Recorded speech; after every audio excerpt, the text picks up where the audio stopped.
Bonsoir tout le monde, troisième épisode, troisième chapitre de notre roman policier, enfin si on peut dire, hein. En quelque sorte, oui, si on peut dire. Et ce soir, il m'est venu d'autres idées et j'ai remarqué d'autres détails qui me semblent intéressants d'exposer. Cela dit, en faisant cette vidéo, j'ai le sentiment que l'on peut très bien ne pas me croire et penser que c'est moi l'instigateur de cette situation en fait. En fait, les victimes de personnes nocives, on ne les croit généralement pas. Elles sont finalement les seules souvent à remarquer le problème, évidemment. Personne ne voit rien. Puisque les manipulateurs pervers sont très habiles, ils savent bien effectivement manipuler leur environnement. Et ce sont les victimes qui paraissent paranoïaques, excessives, trop comment dire, extrêmes. Et on a parfois l'impression qu'elles sont colporteuses de ragots. Ce qui n'est d'ailleurs pas vrai. Moi, c'est vrai que même si j'ai tendance comment dire, à m'interroger sur les autres, je ne colporte pas de ragots. C'est-à-dire que quand quelqu'un me pose problème et quand cette personne me fait réfléchir, c'est qu'il y a une raison pour cela et je ne coupe pas les cheveux en quatre. Je reviens sur des sujets lorsque ces sujets ne sont pas clairs. Tant que ce n'est pas clair, je reviens dessus, puisque j'ai besoin d'une certaine cohérence. Et ça me faisait rire tout à l'heure parce que je me dis, mais je suis le seul quasiment à avoir remarqué la problématique avec la personne dont je parle. Je lui laisse encore le bénéfice du doute, mais je me suis rendu compte qu'elle occupait une position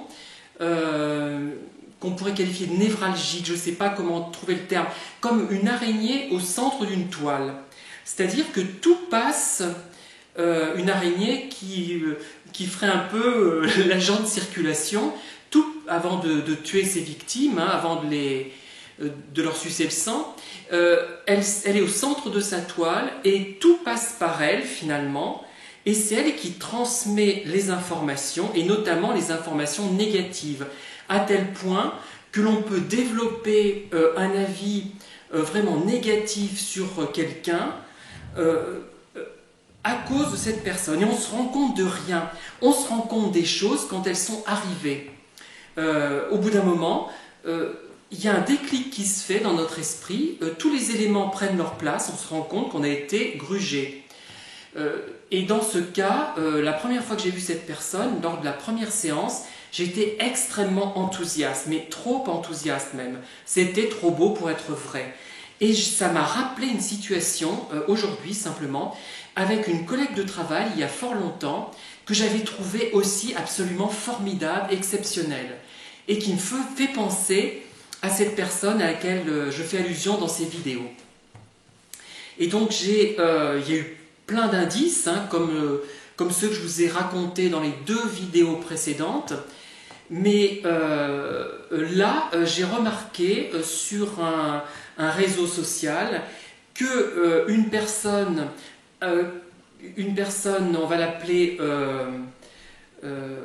D, comme son prénom, D, une personne D, donc est en relation avec la personne cible, celle dont je parle, et elle ne sait pas que cette personne cible dit un mal affreux d'elle.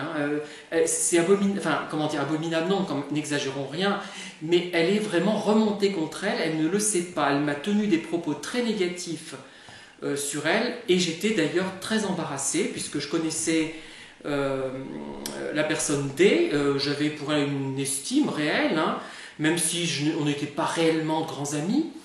Et j'avais entendu des propos négatifs sur cette personne D de la bouche de la personne cible dont on parle dans ces vidéos, qui me pose problème.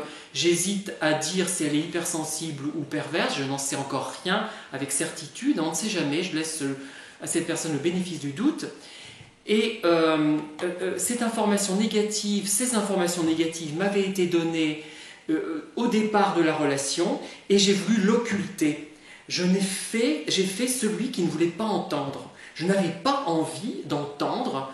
Je suis tombé sur une personne qui n'est pas claire ou qui est compliquée, qui est peut-être perverse. Voilà.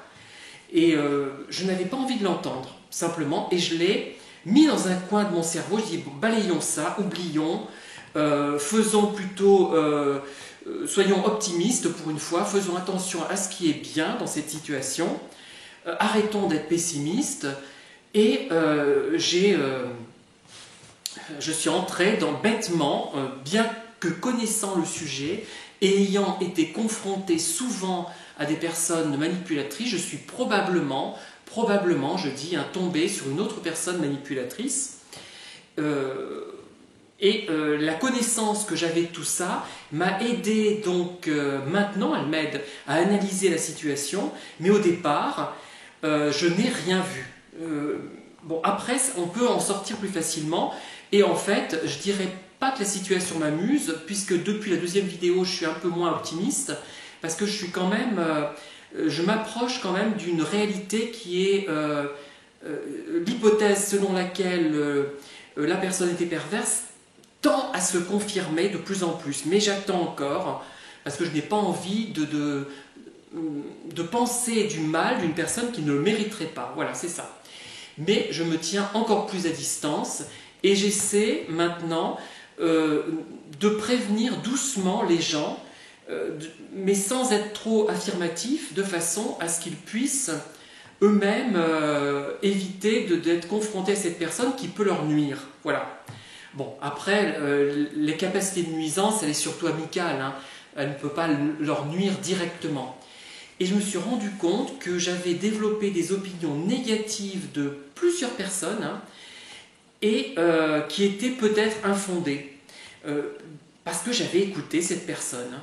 Je n'essaie pas, attention, de reporter les raisons de mes errances et de mes erreurs sur cette personne. C'est elle qui est venue me trouver déjà. Hein. Moi, je ne l'aurais pas cherché.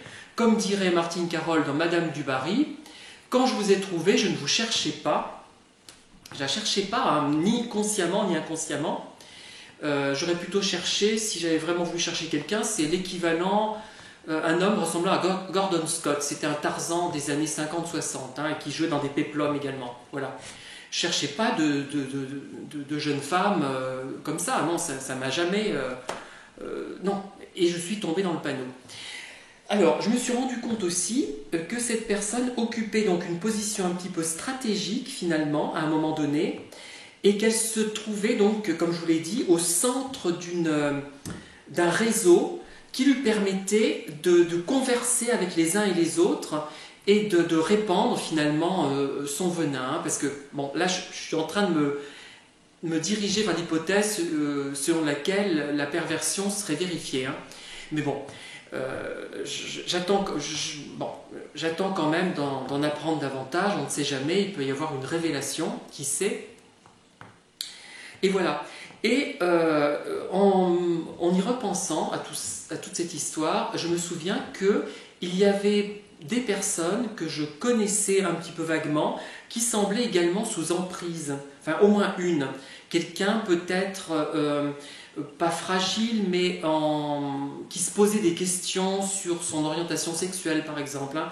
Je crois qu'il a été sous emprise de cette personne à un moment donné. Hein. Je ne sais pas s'il l'est encore. J'espère que non. Voilà. Et moi aussi, je l'étais, hein, je dois dire franchement, mais sans vraiment le savoir. Je ne savais pas. Je pensais que c'était une amie potentielle. Et en fait, ça s'est révélé... bon, ça tend à se révéler, on va rester prudent, le contraire. Voilà. Et ce qui est à la fois tragique et amusant, parce que je ne peux pas m'empêcher d'en rire de tout ça, je garde toujours un peu d'humour, c'est que ce que je vous raconte, et je sais que vous allez me comprendre, vous, mais si je racontais ça à quelqu'un d'autre, quelqu'un qui n'a pas été confronté à des personnes de ce genre, je vais passer pour un malade, pour un un obsédé de psychologie de comptoir qui coupe les cheveux en quatre, qui intellectualise à outrance, qui cherche des problèmes là où il n'y en a pas. Non, ce n'est pas vrai. Malheureusement, je ne les cherchais pas, ceux-là, parce que j'avais, surtout avec cette personne, hein, je n'avais pas envie que ça ne marche pas. Hein, j'avais envie, au contraire, de développer une relation intéressante. Et je croyais pouvoir le faire. Hein. Mais il y a eu tous les indices que j'ai cités dans les autres les autres vidéos, qui, présentés comme je les ai présentés, ne sont peut-être pas si convaincants que cela. Et c'est ça le problème. On a du mal à convaincre, on a du mal à faire percevoir la différence entre une personne saine et une personne qui ne l'est pas. Et si les personnes n'ont pas été confrontées à ce genre de personnes, elles ne vont pas comprendre. Rien à faire. Ça paraîtra finalement anodin. Elles vont vous répondre. Ben, c'est qu'elle, finalement, elle s'est enthousiasmée, mais elle s'est rendue compte que tu ne l'intéressais pas. Oui, ça existe, ça, évidemment, mais ce n'est pas la même chose. Ça ne se passe pas de la même façon. Et là, il y a vraiment eu une volonté d'accrocher, de séduire, d'entrer. Ça a été d'entrer. C'est-à-dire que je me dis, c'est comme les hystériques. Dans les pervers, il y a une part d'hystérie vraie. L'hystérique, vous savez, quand vous entrez dans une pièce et qu'il y a une hystérique dans la pièce, vous avez l'impression qu'elle est follement éprise de vous. Une autre personne entre dans la même pièce, elle a le même regard. Et c'est un peu ça, les pervers. On se dit, mais c'est pas possible, c'est un coup de foudre amical qui s'est produit lors de cette première entrevue. J'avais été vraiment très très enthousiaste. Hein. Et avec deux personnes que je soupçonne d'être pervers, hein, dont celle dont je parle. Hein. Voilà. Et je sais que je m'adresse à des gens qui sont susceptibles de me croire, mais parce que vous avez vous-même été confronté à ce genre de situation qui est difficile à expliquer, mais quand même, je me rends compte quand même que les gens finissent par me croire, mais à plus ou moins long terme. Ils me disent au début que j'exagère un peu, et ils observent la situation, certains restent sur leur position, et d'autres me disent qu'il y a un problème, et ils rencontrent eux-mêmes les difficultés que j'ai expérimentées en premier. Moi, je suis souvent le précurseur. Je suis celui sur qui ces gens-là s'attachent en première position, et ensuite ils passent aux autres, qui sont peut-être moins vulnérables ou d'un caractère différent. Enfin, pas vulnérables d'ailleurs, je ne suis pas vraiment vulnérable. Oui, si, vulnérable, pas vraiment, parce que je dois dire que les deux premières vidéos, je les ai faites parce que avec beaucoup d'amusement, oui. Il y avait un côté roman policier à résoudre, une énigme à résoudre. Hein. Mais là, je suis un peu plus amer parce que je me suis dit, je suis plus proche de la réalité maintenant, je suis presque aux conclusions, j'en suis presque sûr, et je me dis un peu amer, je me suis encore laissé avoir. Et on a beau connaître le sujet de fond en comble, je crois qu'on se laisse encore avoir, mais après, une fois qu'on a compris, par contre, moi je me détache immédiatement. Et là, si je continue à en parler, c'est que ça m'intéresse, je trouve, je suis encore, là je retombe dans l'énigme policière à résoudre. Hein. D'ailleurs, j'ai conversé avec quelqu'un qui est abonné à mes vidéos, donc sur Facebook, qui est confronté apparemment à une personne perverse et qui continue quand même, alors même qu'elle en est consciente. Alors moi, je ne suis plus du tout là-dedans, hein, plus du tout, c'est fini, mais maintenant, je veux alerter les autres, il n'y a pas de raison, je veux que ça serve à quelqu'un d'autre, parce que je suis assez orgueilleux sans doute, j'aime être utile, et j'ai envie de ne pas passer pour une dupe, vous voyez, pour un crétin qui s'est laissé avoir. Je veux dire, j'ai compris votre manège, je ne dirai pas ouvertement, mais je suppose qu'elle a dû tomber sur mes vidéos et se reconnaître plus ou moins. Avec les exemples, bon, personne ne peut la reconnaître par contre cette personne, mais moi, mais elle-même peut peut-être identifier que c'est elle, hein. Même si j'ai falsifié, enfin si j'ai, comment dire, modulé mes propos. Voilà. Voilà, c'est tout ce que j'ai à vous dire.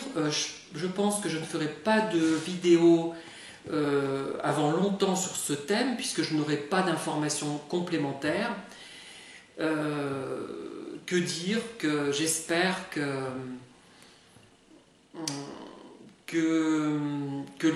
n'y aura pas trop de monde qui tombera dans ses griffes, si toutefois, parce que je lui laisse encore un petit doute, je dirais que c'est comme quand on cherche un coupable dans une enquête policière.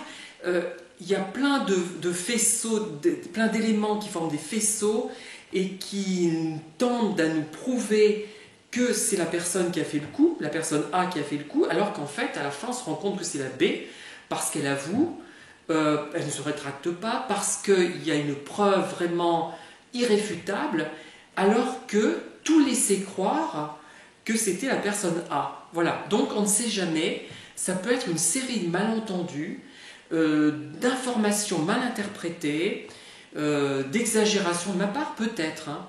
Voilà, et donc j'espère, parce que j'ai envie de croire que les gens, et que cette personne n'est pas si noire quand même. Voilà. Merci de m'avoir écouté et à très bientôt pour de nouvelles vidéos.